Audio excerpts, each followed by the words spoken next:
최근 인천시 마약류 오남용 예방과 치료 지원에 관한 조례안이 인천시의회를 통과했습니다. 지역사회에서도 마약에 대한 걱정이 크게 늘고 있는 건데요. 네, 해당 조례안을 대표 발의한 인천시 의원 전화 연결해서 관련 이야기 들어보겠습니다.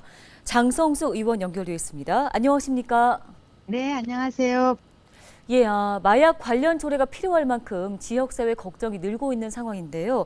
우선 좀 조례 제정을 하게 된 이유부터 설명해 주실까요? 최근 언론을 통해서 많이 알려진 것처럼 우리 마약 청정국이라고 불리던 우리나라가 이제는 마약 공화국으로 불릴 정도로 많이 노출이 되어 있어요. 더욱이 과거 마약류 사범의 주 연령대가 30에서 50대 중장년층이었다고 하면 이제는 20대 내지 30대 청년층뿐만 아니라 10대까지도 마약에 노출되고 있는 상황으로 문제 심각성이 많이 증대되고 있습니다.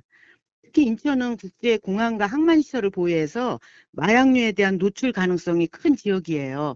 2017년도에 21명이었던 마약 중독 환자 수가 21년도에는 74명으로 3배 이상 증가한 것으로 나타나고 있어요.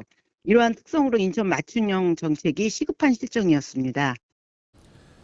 네, 조례에는 그럼 어떤 내용들이 담겨 있습니까? 우리 시의 경우도 2015년도에 인천광역시 마약류 폐해 예방 지원 조례를 제정해서 운영하고 있었어요.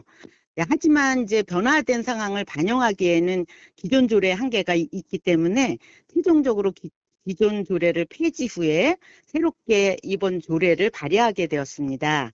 기본 조례와 가장 큰 차이점은 중독 치료에 관한 부분을 강조했다는 점입니다.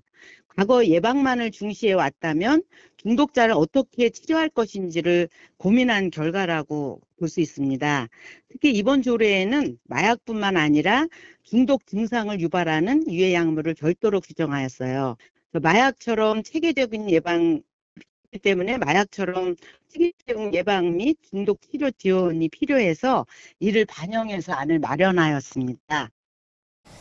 예, 마약 오남용도 근본적으로 줄여야 하겠지만 그 피해에 대해서도 어떻게 대처를 하는가도 중요해 보입니다.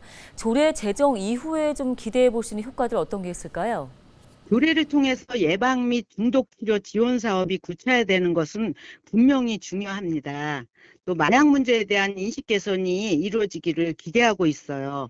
요즘은 다양한 종류의 마약이 유입되고 있고 유통 경로도 다양하대요. 접근성이 높아지고 있어요. 또 마약에 노출되는 계층도 다양화되고 또 연령층이 점점 어려지고 있다는 것이 심각한 그런 사실입니다. 하지만 수요 측면의 접근도 마약 문제를 해결하는 데 있어서 중요한 부분이라는 점을 이번 조례 제정을 통해서 강조하고 싶었습니다. 그래서 마약 범죄는 재범률이 36.6%로 가장 높은 범죄예요. 그래서 그 중독자를 어떻게 치료하는지에 따라서 수요면을 줄일 수 있어서 마약 범죄 발생을 결국은 줄일 수 있다고 생각이 되거든요. 중독 치료를 통해서 재범을 막는 것은 수요 억제의 핵심이라고 할 수 있겠어요. 그리고 또 특히 중독이 초기 노출됐을 때 빨리 발견을 하고 또 치료나 재활을 통해서 더 재범하지 않게 하는 게 중요하다고 저는 생각을 합니다. 네, 오늘 말씀 여기까지 듣도록 하겠습니다. 인천시의회 장성숙 의원이었습니다.